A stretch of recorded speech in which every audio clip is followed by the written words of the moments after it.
आयोजित भारतीय जनता पार्टी की कार्य समिति से भाग लेकर लौटे पूर्व मंत्री और निम्बाहेड़ा के विधायक श्रीचंद कृपलानी ने दावा किया कि कार्य समिति में प्रधानमंत्री नरेंद्र मोदी ने इस बार 400 पार का जो लक्ष्य दिया है वो 400 से कहीं ज्यादा होने वाला है। लोगों में भारतीय जनता पार्टी और प्रधानमंत्री नरेंद्र मोदी को लेकर जबरदस्त आस्था है।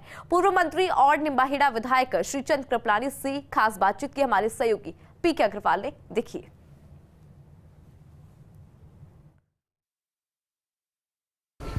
दिल्ली में भाजपा की आयोजित कार्य समिति में निश्चित तौर पर कार्यकर्ता पदाधिकारियों में जिस तरह से जान फूंकने का काम किया गया है, बैटरी चार्ज की गई है। लोकसभा चुनाव की तैयारी का आगाज हो गया है।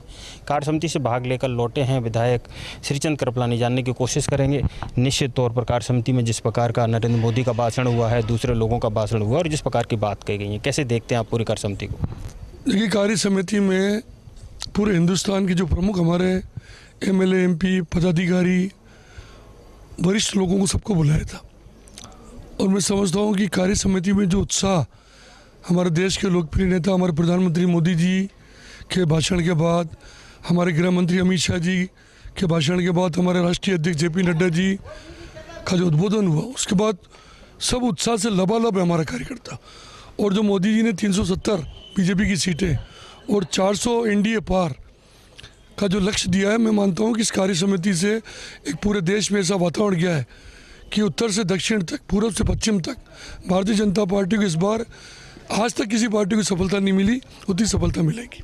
लेकिन कांग्रेस से गंभीर आरोप ये लगा रही है कि भाजपा का दावा था, नरेंद्र मोदी कहना चाहते थे हम कांग्रेस विहीन देश कर देंगे, नहीं हो पाया तो दूसरे हथकंडे अपनाने लगे हैं। इसको कैसे देखते हैं बयान को? देखिए, भारतीय जनता पार्टी कभी भी गलत हथकंडा नहीं अपनाती है। हमारे सिद्धांत, हमारे आदर्श, हमारे प्रधानमंत्री जी के काम करने का तरीका, देश का विकास, राम मंदिर, धारा 370, 3 तलाक, किसानों को सम्मान निधि देना, स्वच्छ भारत अभियान, ऐसे कई चीज़ें मैं आपको गिना सकता हूँ। उससे प्रेरित होकर अच्छे अच्छे कांग्रेसी बड़े बड़े लोग भारतीय जनता पार्टी में आने का प्रयास कर रहे हैं। हमने कांग्रेस मुक्त भारत करने की कहा तो कोई कांग्रेसियों को पार्टी में लाने का हमने प्रयास नहीं किया।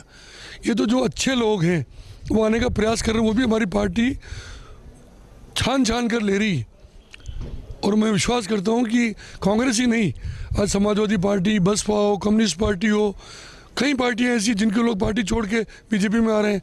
इसका मतलब हमारे प्रधानमंत्री जी इस देश का जो इनका जो लक्ष्य है, क्योंकि हमारा देश एक समय में हमारी अर्थव्यवस्था 11वें नंबर पे थी, अभी हम 5वें नंबर पर हैं। और हमारा मानना है कि 2024 से 2029 के बीच में हमारा देश विश्व के 3 प्रमुख अर्थव्यवस्था वाले देश में पहुंच जाए। निश्चित रूप से मोदी जी के नेतृत्व में वो पहुंचेगा और उससे प्रेरणा लेकर ही लोग हमारे साथ जुड़ रहे हैं। तो ये थे निम्बाहेड़ा से विधायक और पूर्व मंत्री श्रीचंद कृपलानी। साफ शब्दों में कहना है कि भाजपा किसी को ही अपनी पार्टी में नहीं ले रही है, पहली प्रक्रिया सामने आई है। और दूसरा शब्दों में कहना है कि जो आना चाहते हैं उनका भी परीक्षण करने के बाद पार्टी अपनी पार्टी में ले रही है। जहाँ तक सवाल है लोकसभा चुनावों का, तो लोकसभा चुनाव में जो प्रधानमंत्री नरेंद्र मोदी ने कहा है, विजन दिया है कि 370 और 400 पार, निश्चित तौर पर भाजपा इस बार 400 पार जाने वाली है। कैमरा पर्सन चंद्रेश जैन के साथ P K Agarwal, first India news, Nimbahera, Chittorgarh.